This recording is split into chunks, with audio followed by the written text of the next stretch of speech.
So welcome back to the Ride Along channel. You're joining me up here right at the top of Alpe d'Huez in the heart of the French Alps, just shy of 3,000 meters after quite a long tour to get here. Where right now I'm going to show you how to check the 4 settings you should be checking on your transceivers every single time you go riding. I do exactly the same checks whether I'm out with my buddies like we are today, or whether I'm guiding a group around the mountain and off for the whole day off-piste adventure. The same 4 things need to be checked every single time.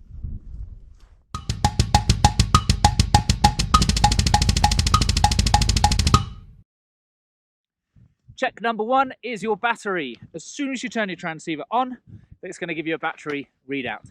Make sure your battery is always over 80%. It's not that during the day you're going to use 80% of your battery at all. If you're not going to use anywhere near that, your battery could actually last for a long, long time.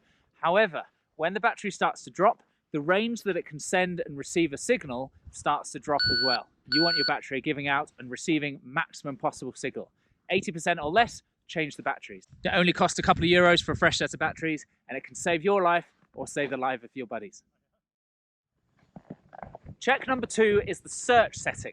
And what I'm going to do is I'm going to keep mine in its normal send as it is in my pocket riding, and I'm going to get everyone else in the group to turn theirs to search and make sure they can find me.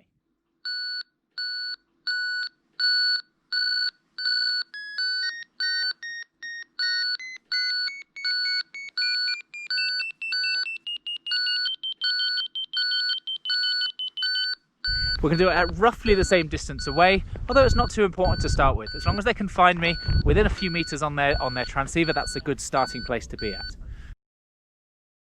So check number 2, the search mode, with one of you staying in send. Check number 3 is a distance check. Now I'm going to keep mine in send for this because mine was already in send just before. All of the rest of theirs are still using theirs in the search mode. All I'm going to do is ski away from the team very, very slowly. On their transceivers, they should see the numbers increase, increase, increase. And as soon as I drop signal, as soon as their transceiver can no longer read where my transceiver is, they're just going to give me a little wave. And then they'll make a mental note of how far that distance is. And what we'll find is that each transceiver is slightly different. What we'll also find is that we'll probably go in and out of signal a couple of different times as the different antennae within the transceiver pick up or lose the signal as I start to slide away. So check the distance. That's the 3rd thing to check. How far can you actually search and find someone? There's a wave. There's the second wave. Cool. So now we can all register. That's how far I can be found about, which actually a bit further than I thought. That's good. Well, I changed my batteries this morning. I'm thinking the other guys have changed their batteries very recently too, because that's a good long distance that this is working from. Probably, it's tough to see from the camera you're looking through just there, but it's probably about 25, maybe 30 meters. Check number 4, the final check, is the send setting.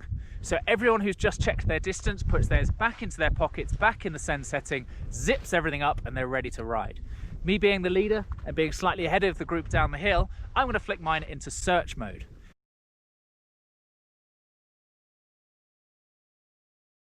I'm then going to have them ski towards me one at a time, and I should see their signal appear on my transceiver, so I can make a mental note of my distance check.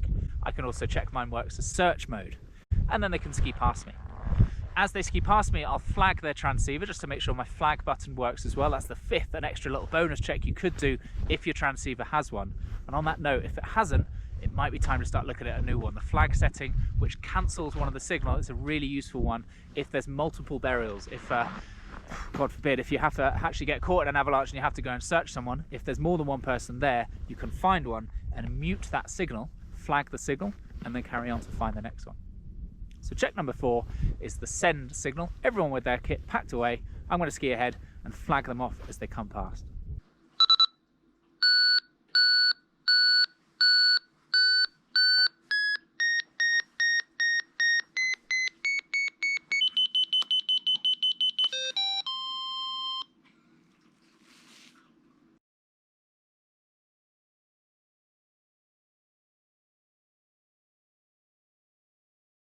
Once everyone has come past, we then check the 4 settings: the battery, the send, the search, and we know roughly the distance that we can send and search from. We're then all zipped up, my transceiver goes back into its normal send mode, into my jacket, and we're all ready to ride. That's it for today. Time to go down and smash some powder just behind us and have a nice little ride.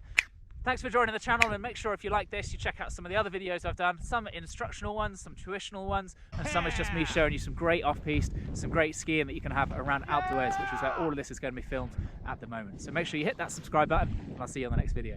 Thanks very much. Oh my gosh, every step was worth it. Oh.